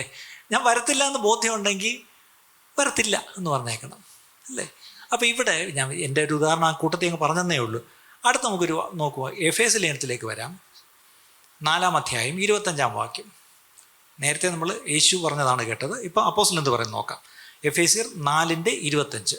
ആകയാൽ ഭോഷ്ക് ഉപേക്ഷിച്ച് ഓരോരുത്തരും താന്താന്റെ കൂട്ടുകാരനോട് സത്യം സംസാരിക്കും. എന്തുപേക്ഷിക്കണം? ഭോഷ്ക്. പകരം എന്ത് സംസാരിക്കണം? സത്യം സംസാരിക്കും. ഇത് തന്നെ. ഒരു കാരണവശാലും സഹോദരങ്ങൾ തമ്മിൽ സംസാരിക്കുമ്പം ഒരു ഭോഷ്കിൻ്റെ ഒരു ലാഞ്ചന പോലും ഉണ്ടാവരുത്. സത്യമേ പറയാവൂ. എത്രത്തോളം നമ്മൾ സത്യം പറയുന്നവരാ, അല്ലെങ്കിൽ നമ്മുടെ വാക്ക് മറ്റുള്ളവർ വിശ്വസിക്കുമോ, അതാണ് ഡിപ്പെൻഡബിൾ. ആം ഐ ഡിപ്പെൻഡബിൾ എന്നുള്ളതാണ് കാര്യം. എസ്പെഷ്യലി ബൈ വേർഡ്സ് എന്നുള്ളതാണ് കാര്യം. ഇനി യാക്കോബിൻ്റെ ലേഖനത്തിലേക്ക് വരാം. അവിടെ 5-ാം അധ്യായം 12-ാം വാക്യം. James chapter 5:12. യാക്കോബ് 5:12. വിശേഷാൽ സഹോദരന്മാരെ, സ്വർഗത്തെയോ ഭൂമിയെയോ മറ്റ് യാതൊന്നിനെയുമോ ചൊല്ലി സത്യം ചെയ്യരുത്. നമ്മൾ പലപ്പോഴും സത്യം ചെയ്യുന്ന എന്തിനാണെന്നറിയാം? ഇത് ഞാനീ പറഞ്ഞത് നിങ്ങൾക്ക് വിശ്വസിക്കാം. നമ്മളതിന് മലയാളത്തിൽ പറഞ്ഞ പ്രത്യേക തിരുവനന്തപുരം ഭാഷയെ പറഞ്ഞ ഒത്തിരി ഉണ്ട്, പക്ഷേ ഇത് പറയാൻ പാടില്ല, അതുകൊണ്ടാണ് ഞാൻ പറഞ്ഞത്. ഞാനീ പറഞ്ഞ സത്യമാണെന്ന് തെളിയിക്കാൻ വേണ്ടി നമ്മൾ അതിനെ സ്ട്രെസ് ചെയ്ത് ചില വാക്കുകൾ, അതിനകത്ത് ഈ സത്യം ചെയ്യുന്നത് അല്ലേ? അങ്ങനെയൊന്നും ചെയ്യരുതെന്ന് അവിടെ അപ്പോസ്തലൻ പഠിപ്പിച്ചിരിക്കുന്നത്. എന്നിട്ട് എന്താ പറഞ്ഞത് അതിൻ്റെ അടുത്ത ഭാഗം? ശിക്ഷാവിധിയിൽ അകപ്പെടാതിരിപ്പാൻ നിങ്ങൾ ഊവ് എന്ന് പറഞ്ഞാൽ ഊവെന്നും ഇല്ല എന്ന് പറഞ്ഞാൽ ഇല്ല എന്നും ഇരിക്കട്ടെ. കണ്ടോ, അവിടെ ഒരു വാണിംഗ് കണ്ടോ? ശിക്ഷാവിധിയിൽ അതിൻ്റെ അർത്ഥം, ദൈവമേ, ഞാൻ ഈ നോ പറയാത്തതിൻ്റെ ഇപ്പം മേളിച്ചെന്ന് എന്തുമാത്രം ശിക്ഷ കിട്ടുമായിരിക്കും, ഞാൻ ഇന്ന് മാനസാന്തരപ്പെട്ടിട്ട് ഇവിടെ നിന്ന് പോകുന്നുള്ളൂ. ശിക്ഷാവിധിയിൽ ആവപ്പെടാതിരിക്കാൻ let your yes be yes and your no be no. എന്ത് ക്ലിയറാന്ന് നോക്കിയ ബൈബിള് അല്ലേ? നമ്മളിതെല്ലാം അങ്ങ് കാഷ്വൽ ആക്കും, അതായി പ്രശ്നം. നമുക്കെല്ലാം അങ്ങ് കളിയാണ്, നമ്മളെല്ലാം അങ്ങ് ലാഘവത്തോടെ അങ്ങ് എടുക്കും. ഇന്നൊരു ഗൗരവം നമ്മുടെ ജീവിതത്തിൽ വരട്ടെ പ്രിയപ്പെട്ട. ഇഫ് ഐ സേ നോ, കുട്ടികളോട് നമ്മൾ ഇടപെടുമ്പോൾ, ഞാൻ ഈ കുഞ്ഞുങ്ങളെ വളർത്തുന്നത് പലയിടത്തും കാണുന്നുണ്ട്. സത്യം പറഞ്ഞാൽ ഞാൻ അവനെ കടിച്ചു പിടിച്ചിരിക്കുന്നത് എന്താണെന്നറിയാം? എന്തായാലും പറഞ്ഞാൽ പറയും, തനിക്കില്ലല്ലോ, അതുകൊണ്ടല്ലേ തനിക്ക് എന്തോന്നും മനസ്സിലാവും, അതുകൊണ്ടാണ് ഞാൻ മിണ്ടായിരിക്കും. നമുക്ക് ഐ ഡോണ്ട് ക്വാളിഫൈ, അതുകൊണ്ടാണ്. പ്രത്യേകിച്ച് ഈ കാലങ്ങളിലെ കുട്ടികളെ വളർച്ച കാണുന്നു. കുട്ടികളോട് പ്രത്യേകിച്ചൊരു കാര്യം, നിങ്ങൾ യെസ് എന്ന് പറഞ്ഞാൽ യെസ് ആയിരിക്കണം, നോ ആണെങ്കിൽ നോ തന്നെ ആയിരിക്കണം. കാര്യം അവർ നിങ്ങളെ നോക്കിക്കൊണ്ടിരിക്കുക. ആദ്യമേ നിങ്ങളുടെ ക്രെഡിബിലിറ്റി പോയാലുണ്ടല്ലോ, പിന്നെ കുഞ്ഞുങ്ങൾ ഒരിക്കലും നിങ്ങളെ വിശ്വസിക്കത്തില്ല അല്ലേ? നിങ്ങൾ ഒരു കളിപ്പാട്ടം മേടിച്ചു കൊടുക്കാൻ ഉദ്ദേശമില്ലെങ്കിൽ മേടിച്ചു തരത്തില്ല മോനെ എന്ന് തന്നെ അങ്ങ് പറഞ്ഞേക്കണം അല്ലേ? വേറെ എന്തെങ്കിലും ഞാൻ വന്നാൽ ഞാൻ അടി തരും എന്ന് പറഞ്ഞാൽ അടി കൊടുക്കണം, പിന്നെ കൊടുക്കാതിരിക്കരുത് അല്ലേ? അതുകൊണ്ട് നിങ്ങൾ let your yes be yes and be your no be no. ഇത് വളരെ പ്രധാനപ്പെട്ട കാര്യം. ഇല്ലെങ്കിൽ എന്തു പറ്റും? അവിടെ ഒരു കാര്യം എഴുതിയിട്ടുണ്ട്, എന്താണ്? ശിക്ഷാവിധിയിൽ അകപ്പെട്ടു. അടുത്ത് 4-ാമത്തെ ഒരു പോയിന്റിലേക്ക് വരിക. എൻ്റെ കൂടെ നിൽക്കുന്നവർക്ക് ഒരു പ്രയാസമോ ഒരു ഒരു ഒരു എന്താ പറയുക, ഒരു ക്രൈസിസ്, ഒരു പ്രതിസന്ധി വന്നാൽ ഞാൻ അവരുടെ കൂടെ നിൽക്കുമെന്ന് അവരെന്നെക്കുറിച്ച് വിശ്വസിക്കുമോ? ഇംഗ്ലീഷിൽ വായിക്കാം. Can my coworkers trust me that I will stand with them in any situation? അവരുടെ ഒരു പ്രയാസം വന്നാൽ അവരുടെ കൂടെ ഞാനുണ്ട് എന്ന് പറഞ്ഞ് അവരുടെ കൂടെ നിന്ന് അവരെ സഹായിക്കുമോ? ഇതൊരു വളരെ പ്രധാനപ്പെട്ട കാര്യം ഞാൻ പറയുന്നത്. ഇവിടെ ബൈബിൾ നമ്മളെ പഠിപ്പിക്കുന്നത് ഒരുവന് വേണ്ടി ഒരുവൻ ജീവൻ കൊടുത്ത് സ്നേഹിക്കണമെന്നാണ്. അപ്പോൾ നമ്മൾ പറയും ജീവൻ കൊടുത്ത്, അങ്ങനെ ഒരു വാക്യമുണ്ട്. അതെ, യേശു നമുക്ക് വേണ്ടി ജീവൻ, അതറിയാം. നമ്മളും അന്യോന്യം ജീവൻ കൊടുക്കണമെന്ന് തന്നെയാണ് അപ്പോസ്തലൻ പറഞ്ഞിരിക്കുന്നത്. അതുപോലെ നമ്മളൊരു റിസ്ക് എടുത്ത് ഒരാളെ സഹായിക്കുമോ? ഇത് വളരെ പ്രധാനപ്പെട്ട ഒരു കാര്യമാണ്. ഇവിടെ പലപ്പോഴും നമ്മുടെ ഏറ്റവും വലിയ പ്രശ്നം എന്താണെന്ന് അറിയാം? ഒത്തിരി പേരുടെ പരാതി എന്താ? ഞാൻ ഏറ്റവും വിശ്വസിച്ച ആളാണ് എന്നോട് ഇങ്ങനെ ചെയ്ത്, എൻ്റെ കൂടെ ഉണ്ടാവുമെന്ന് ഞാൻ നല്ല ഉറപ്പ് എനിക്കുണ്ടായിരുന്നു, പക്ഷേ എൻ്റെ കഷ്ട സമയത്ത് എൻ്റെ കൂടെ ഇല്ലാതെ വിട്ടുപോക്കളഞ്ഞു, എന്നെ ഒന്ന് വിളിച്ചു പോലുമില്ല, മുങ്ങിക്കളഞ്ഞു, സ്കൂട്ടായി എന്നൊക്കെയാണ് പറയുന്നത്. ഒരു വാക്യം വായിക്കാം. സങ്കീർത്തനം 55:12, Psalm 55:12 and 14. 55 സങ്കീർത്തനം 12 14 വാക്യം. എന്നെ നിന്ദിച്ചത് ഒരു ശത്രുവല്ല, അങ്ങനെയെങ്കിൽ ഞാൻ സഹിക്കുമായിരുന്നു. നമ്മുടെ ശത്രു നമ്മളെ നിന്ദിച്ച് അതിനകത്ത് അതിശയമൊന്നുമില്ല, ഞാൻ അങ്ങ് സഹിക്കും. സഹിക്കാതെ വേറെ വഴിയില്ല, ശത്രുവല്ലേ. അടുത്തത്, എന്റെ നേരെ വമ്പു പറഞ്ഞത് എന്നെ പകയ്ക്കുന്നവനല്ല, അങ്ങനെയെങ്കിൽ ഞാൻ മറഞ്ഞുകൊള്ളും. കണ്ടോ, അതും ഞാൻ സഹിക്കായിരുന്നു. പക്ഷെ അടുത്തത്, നീയോ എന്നോട് സമനായ മനുഷ്യനും എന്റെ സഖയും എന്റെ പ്രാണസ്നേഹിതനുമായിരുന്നു. 14, നാം തമ്മിൽ മധുര സമ്പർക്കം ചെയ്ത് പുരുഷാരവുമായി ദേവാലയത്തിലേക്ക് പോയല്ലോ. അപ്പൊ ഇതാരായിരുന്നു? ഒന്നിച്ചൊരു ഓട്ടോയിൽ വന്ന് ഇറങ്ങി ഞാനാണെന്ന് പൈസ കൊടുത്തത്. നമ്മൾ മോളിൽ കയറി ചോറ് കൊണ്ടിട്ട് താഴെ ഇറങ്ങി ഒന്നിച്ച് പോയതാണ്. ഇപ്പോൾ ഒരാവശ്യം വന്നപ്പം കാര്യം പിടികിട്ടിയോ?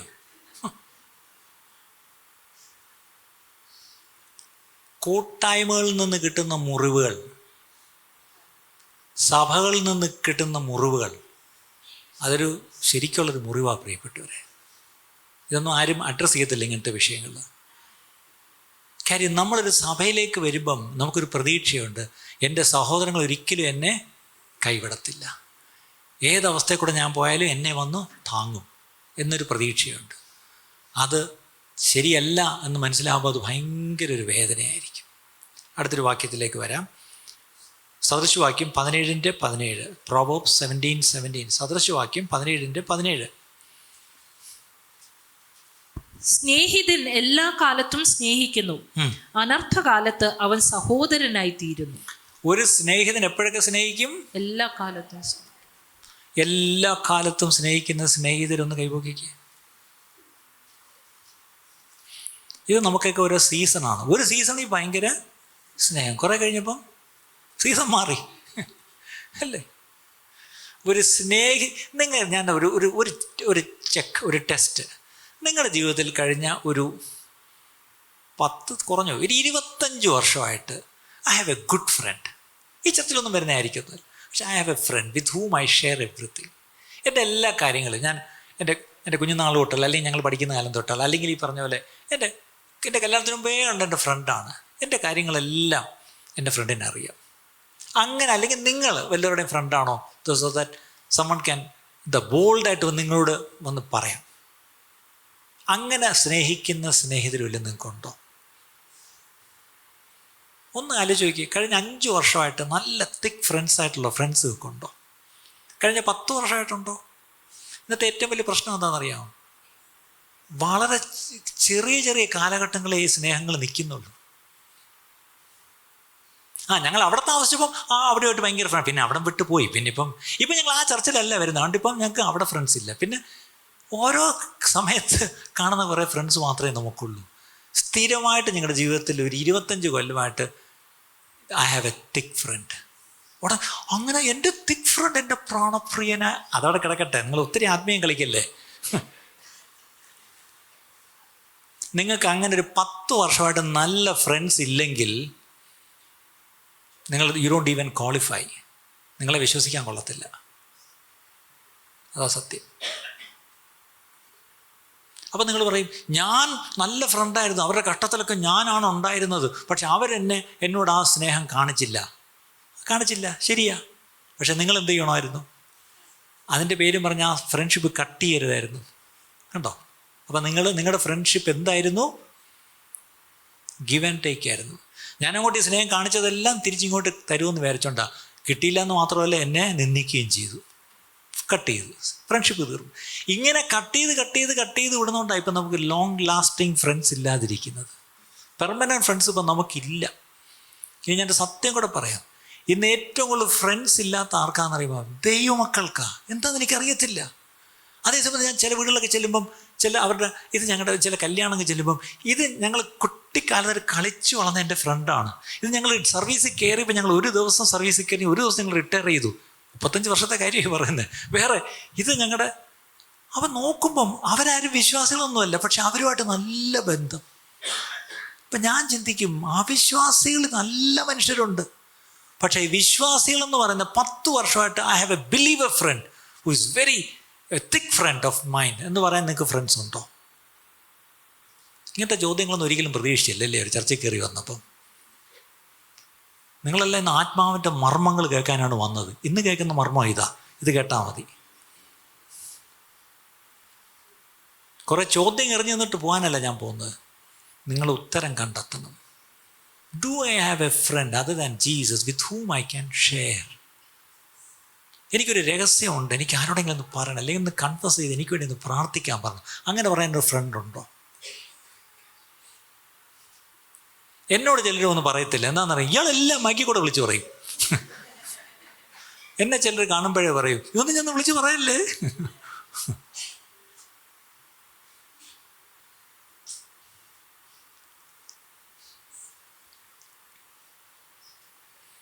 രണ്ട് തിമോത്തിയോസ് 1-ാം അധ്യായം 16, 17, 18.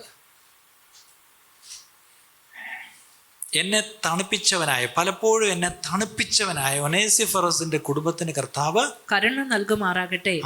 അവൻ എന്റെ ചങ്ങലയെക്കുറിച്ച് ലജ്ജിക്കാതെ ഞാൻ റോമയിൽ എത്തിയ ഉടനെ താല്പര്യത്തോടെ എന്നെ തിരഞ്ഞു കണ്ടെത്തുകയും ചെയ്തു. കണ്ടോ? ചങ്ങലയെക്കുറിച്ച് ലജ്ജിക്കാതെ. നിങ്ങളുടെ ഈ പറഞ്ഞ ഫ്രണ്ട് പോലീസ് അറസ്റ്റ് ചെയ്ത് അകത്ത് കിടക്കുക, നിങ്ങൾ സ്റ്റേഷനിൽ പോയി കാണുമോ? ജാമ്യത്തിൽ ഇറക്കാനുള്ള പണിയോ? ഒപ്പിടുവോ? ജാമ്യം നിൽക്കുമോ?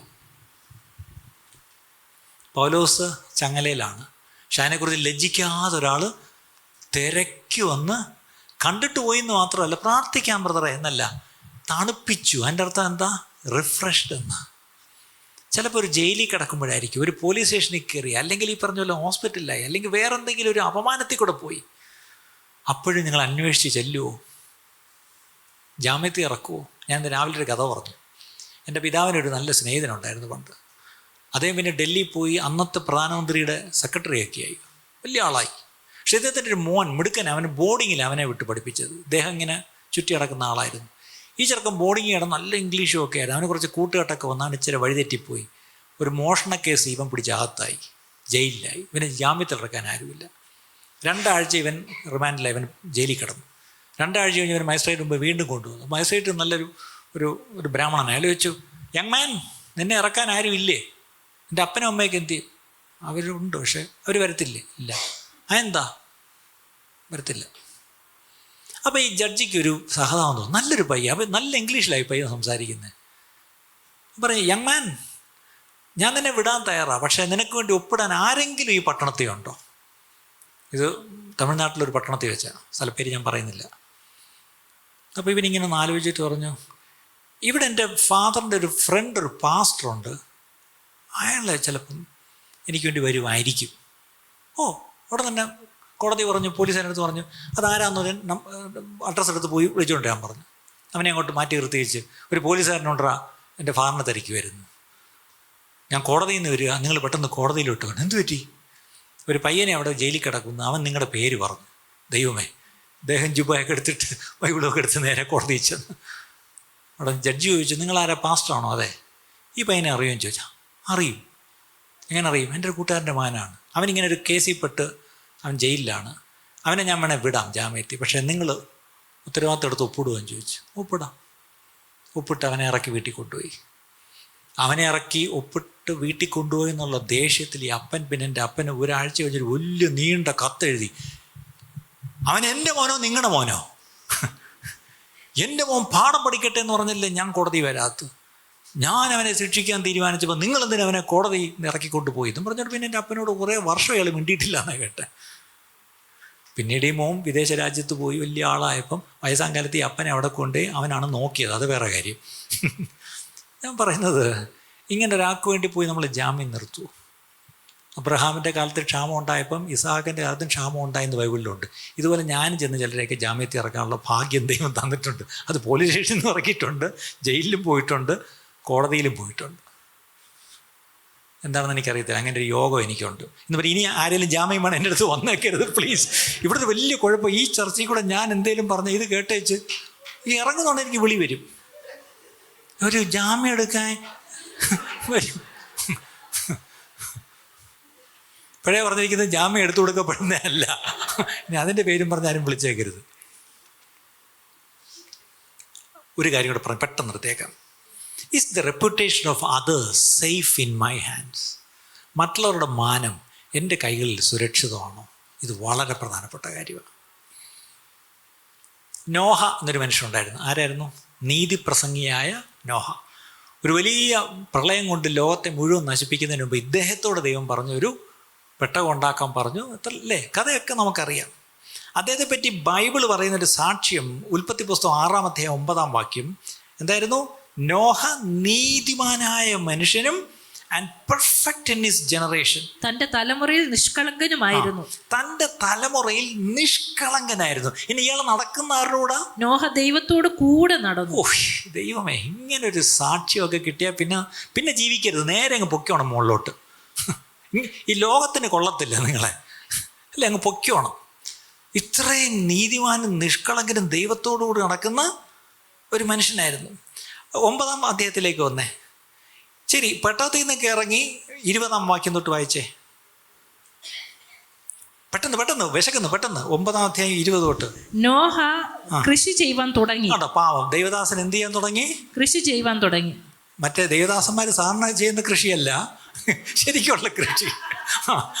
കൃഷി ചെയ്ത് ഒരു മുന്തിരിത്തോട്ടം നട്ടുണ്ടാക്കി. മുന്തിരിത്തോട്ടം ദൈവദാസനാകുമ്പോൾ മറ്റു കഞ്ചാവ് തോട്ടം പറ്റുമോ? മുന്തിരിത്തോട്ടം ഉണ്ടാക്കി. അടുത്തത്, അവൻ അതിലെ വീഞ്ഞു കുടിച്ച് ലഹരി പിടിച്ചു, തന്റെ കൂടാരത്തിൽ വസ്ത്രം നീങ്ങി കിടന്നു. പെട്ടതിരിക്കുന്നതായിരുന്നു നല്ലത്. ഒരു മുന്തിരിത്തോട്ടം ഉണ്ടാക്കി, ആ മുന്തിരി വിഴിഞ്ഞ ചാറെടുത്ത് അതെടുത്ത് ഇയാൾ കുടിച്ച് ഒന്ന് ഒരു ദിവസം വെച്ചിരുത്തി കൂടിപ്പോയി. സംഭവം എന്തായിപ്പോയി? ഫിറ്റായിട്ട് പുള്ളി ഒന്ന് റോട്ടിലോട്ട് ഇറങ്ങി പ്രശ്നമൊന്നും ഉണ്ടാക്കിയില്ല. പുള്ളി വീട്ടിൽ കയറി കിടന്നു. പക്ഷെ കിടന്നപ്പോൾ ഒരു ചെറിയ പ്രശ്നം പറ്റി. തുണി ഇച്ചിരി ഒന്ന് അയാളുടെ വീട്ടിൽ, അയാളുടെ കട്ടില്ല, അയാളെ തുണി മാറി കിടന്ന എന്ത് പ്രശ്നം നിങ്ങൾക്ക്? എന്ത് നഗ്നതാ പ്രദർശനം നടത്തിയോ? വെളിയിറങ്ങി? ഇല്ലല്ലോ, അയാളുടെ വീട്ടിലല്ലേ. അടുത്തത് വായിച്ചേ, കാര്യത്തിലേക്ക് വാ. കനാന്റെ പിതാവായ ഹാം പിതാവിന്റെ നഗ്നത കണ്ട് വെളിയിൽ ചെന്ന് തന്റെ 2 സഹോദരന്മാരെയും അറിയിച്ചു. ചെറുക്കൻ മോനാണ് ഹാം. അവൻ കയറി വന്നപ്പോൾ അയ്യോ, ഇന്നത്തെ മോനായിരുന്നെങ്കിൽ അവൻ നേരെ ഫേസ്ബുക്ക് ലൈവ് ഇട്ടേനെ. പക്ഷെ ഇവൻ എന്ത് ചെയ്തു? പുറത്തിറങ്ങി ചെന്ന് അനിയന്മാർ 2 ഉണ്ട്. ഡേയ് വാടാ, പപ്പ കിടക്കണ കിടപ്പൊന്ന് കാണണം, ഡാഡി വാ, കൊണ്ട് കാണിച്ചു. അടുത്തത്, ശേമും യാഫത്തും അവന്മാര് മാന്യന്മാരായിരുന്നു. ഈ ചെന്ന് പറഞ്ഞ് കേട്ടവന്മാരുണ്ടല്ലോ, അമ്മാരെങ്ങനെ അതിനെ എടുത്തു നോക്കിയേ. ശേമും യാഫത്തും ഒരു വസ്ത്രം എടുത്ത് ഇരുവരുടെയും തോളിലിട്ട് വിമുഖരായി തിരിഞ്ഞ്, ജനാഭിമുഖ കുർബാനയും മറ്റേ കുർബാനയില്ലേ, അതുപോലെ തിരിഞ്ഞ് വിമുഖരായി ചെന്ന് പിതാവിന്റെ നഗ്നത മറച്ചു. കണ്ടോ? ഇതിനെന്താ പഠിച്ചത്? ഒരുത്തൻ നഗ്നത അനാവൃതമാക്കി, മറ്റവന്മാർ 2 എന്ത് ചെയ്തു? നഗ്നത മറച്ചു. അപ്പൻ്റെ റെപ്യൂട്ടേഷന് എന്ത് ചെയ്തു? ഈ 2 മക്കളുടെ കയ്യിൽ സേഫായിരുന്നു. ഒരു മോൻ എന്ത് ചെയ്തു? ഇതിനൊക്കെ എത്ര അർത്ഥമുണ്ടെന്ന് ഓർത്തോണം. നിങ്ങളുടെ ഭർത്താവ് ചിലപ്പം ഈ പറഞ്ഞ കുടിയനായിരിക്കാം. ഒരിക്കലും അയാളെ എക്സ്പോസ് ചെയ്യരുത്. നിങ്ങളുടെ ഭാര്യയ്ക്ക് എന്തെങ്കിലും വീക്ക്നെസ് ഉണ്ടായിരിക്കും, അവളെ ഒരിക്കലും അൺകവർ ചെയ്യരുത്. പകരം എന്ത് ചെയ്യണം? കവർ ചെയ്യണം. നിങ്ങളുടെ മക്കൾ ഈ പറഞ്ഞ പോലെ ചില പ്രശ്നങ്ങൾ കാണും, അവരെന്ത് ചെയ്യണം? ഒന്ന് പൊതിഞ്ഞ് പിടിച്ചേക്കണം. ഇതിൽ കൂടുതൽ ഞാൻ ഒന്നും പറയുന്നില്ല. So that their reputation will be safe in your hands. Social മീഡിയയ്ക്ക് ആ ഉത്തരവാദിത്വം ഇല്ല, അവരെല്ലാം എക്സ്പോസ് ചെയ്യത്തേ ഉള്ളൂ. പക്ഷെ ഞാനും നിങ്ങളും എന്ത് ചെയ്യരുത്? എക്സ്പോസ് ചെയ്യുന്നവരായിട്ടല്ല, കവർ ചെയ്യുന്നവരായിട്ട് മാറണം. ഇതൊക്കെ ബൈബിളിലെ വാക്യങ്ങളാണ് പ്രിയപ്പെട്ടവരെ. യാക്കോബ് 5:19-20. യാക്കോബ് 5:19-20. സഹോദരന്മാരെ, നിങ്ങളിൽ ഒരുവൻ സത്യം വിട്ട് തെറ്റിപ്പോകുകയും അവനെ ഒരുവൻ തിരിച്ചു വരുത്തുകയും ചെയ്താൽ പാപിയെ നേർവഴിക്കാക്കുന്നവൻ അവന്റെ പ്രാണനെ മരണത്തിൽ നിന്ന് രക്ഷിക്കുകയും പാപങ്ങളുടെ ബഹുത്വം മറയ്ക്കുകയും ചെയ്യുമെന്ന് അവൻ അറിഞ്ഞുകൊള്ളട്ടെ. ചിലപ്പം ചിലർ തെറ്റിപ്പോകും പ്രിയപ്പെട്ടവരെ. പക്ഷെ അവൻ്റെ പുറകെ പോയി എന്ത് ചെയ്യണം? അവനെ കൊണ്ടുവരാനുള്ള വഴി നോക്കണം. തെറ്റിപ്പോയ ആടിനെ പോയി തേടി പിടിച്ച് തോളിലെടുത്തുകൊണ്ട് വന്നു. പക്ഷേ റിബല്യസ് ആയിട്ട് ഇറങ്ങിപ്പോയ മകൻ്റെ പുറകെ അപ്പം പോയില്ല. അതും കൂടെ ഓർത്തോണം. ഇപ്പം ചിലർ ഓൺലൈനിൽ കണ്ടോണ്ട് പറയായിരിക്കും, ഞങ്ങളിപ്പം കുറേ ആഴ്ചയായിട്ട് അങ്ങോട്ട് വരുന്നില്ല, പാസ്റ്ററെ കണ്ടില്ലല്ലോ. കാണാതെ പോയതാണേ വരും, ആരെങ്കിലും വരും. പക്ഷെ ഇറങ്ങിപ്പോയാൽ പുറകെ വരേണ്ട ആവശ്യം ആർക്കും ഇല്ല പ്രിയപ്പെട്ട, അതപ്പനും ഇല്ല. ഇവിടെ പറഞ്ഞ സത്യം വിട്ട് തെറ്റിപ്പോയവരുണ്ട്, വിശ്വാസത്തിലേക്ക് വന്നിട്ട് തെറ്റിപ്പോയവരുണ്ടാവും. അവരെ തേടി തിരിച്ച് കൊണ്ടുവരണം. കൊണ്ടുവന്നാൽ നീ അവൻ്റെ പാവങ്ങളുടെ ബഹുത്വം എന്ത് ചെയ്യും? മറയ്ക്കും. നീ അവൻ്റെ പ്രാണനെ മരണത്തിൽ നിന്ന് രക്ഷിക്കുക ചെയ്യുന്നത്. നിങ്ങളുടെ ജീവിതത്തിൽ ഈ സത്യത്തിലേക്ക് വന്നിട്ട് മടങ്ങിപ്പോയ ആരെങ്കിലും ഉണ്ടോ? ആരുടെയെങ്കിലും മുഖം ഓർമ്മ വരുന്നോ, പേര് വരുന്നോ? ഇന്ന് തൊട്ടൊരു തീരുമാനം എടുക്കുക. ചിലപ്പോൾ നിങ്ങളുടെ സ്വന്തം മക്കളായിരിക്കാം, സ്വന്തം സഹോദരങ്ങളായിരിക്കാം, ചിലപ്പം കുടുംബത്തിലുള്ളവരോ അല്ലെങ്കിൽ ഏറ്റവും അടുത്ത സ്നേഹിതരോ ഒക്കെ ആയിരിക്കാം. ഒരു കാലത്ത് എൻ്റെ കൂടെ ഉത്സാഹത്തിൽ ചർച്ച വന്നുകൊണ്ടിരുന്നത്, ഇപ്പം വരുന്നില്ല. തള്ളിക്കളയാൻ വരട്ടെ. അവരെ പോയി തേടി നമുക്ക് കൊണ്ടുവരാം. അവരെ കർത്താവ് കൊണ്ടുവരും. കർത്താവ് അവരെ മറന്നു കളയത്തില്ല. അവരുടെ നിലവിളി കർത്താവ് കേൾക്കും. പ്രിയപ്പെട്ടവരെ, ഒരു നിമിഷം കണ്ണടയ്ക്കാം എല്ലാവരും ചേർന്ന്. സാധാരണ കേൾക്കാത്ത ചില വിഷയങ്ങളാണ് നമ്മൾ കേട്ടത്. ഇത് ദൈവം നമ്മളെ സ്നേഹിക്കുന്നുകൊണ്ടാണ് നമ്മളെ ഇത് കേൾപ്പിച്ചത്. ഇതൊരു ഒരു ഒരു പ്രസംഗ വിഷയമായിട്ട് നിങ്ങളിതിനെ കുറിച്ച് വെച്ച് അങ്ങ് വിട്ടുകളയരുത്. ഇത് ജീവിതത്തിലേക്ക് പാലിക്കാൻ ഓരോരുത്തരും തയ്യാറാകുക. ഇന്ന് കേട്ട ഓരോ വിഷയങ്ങളും നമ്മുടെ ജീവിതത്തിൽ പാലിക്കുവാനായിട്ട് ദൈവകരങ്ങളിലേക്ക് നമ്മെ സമർപ്പിച്ച് നമുക്കൊന്ന് പ്രാർത്ഥിക്കാം. എല്ലാവരും ഒന്ന് പ്രാർത്ഥിച്ചാട്ട് ഒരു നിമിഷം. കർത്താവേ, മാറ്റമില്ലാത്ത ദൈവത്തിൻ്റെ വചനമാണ് ഞാൻ കേട്ടിരിക്കുന്നത്, അതനുസരിച്ച് ജീവിക്കാനുള്ള കൃപ മാത്രം അടിയന് തരണമേ എന്ന് പ്രാർത്ഥിച്ചാട്ട് എല്ലാവരും. ഇന്ന് കേട്ട ഈ സന്ദേശം തീർച്ചയായിട്ടും നിങ്ങൾക്ക് അനുഗ്രഹമായിരുന്നു ഞങ്ങൾ വിശ്വസിക്കുന്നു. ഒരു പക്ഷേ നിങ്ങൾ ഇതുവരെയും ഈ ചാനൽ സബ്സ്ക്രൈബ് ചെയ്തിട്ടില്ല എങ്കിൽ ദയവായി ഇപ്പം തന്നെ ഒന്ന് സബ്സ്ക്രൈബ് ചെയ്യുക. ഈ സന്ദേശം മറ്റു ചിലർ കൂടി ഒന്ന് ഫോർവേഡ് ചെയ്ത് കൊടുക്കുക. നിങ്ങൾക്കിത് അനുഗ്രഹമായിരുന്നെങ്കിൽ തീർച്ചയായിട്ടും അത് മറ്റുള്ളവർക്കും ഒരു അനുഗ്രഹമായി തീരുവാൻ അത് കാരണമായി തീരും. God bless you.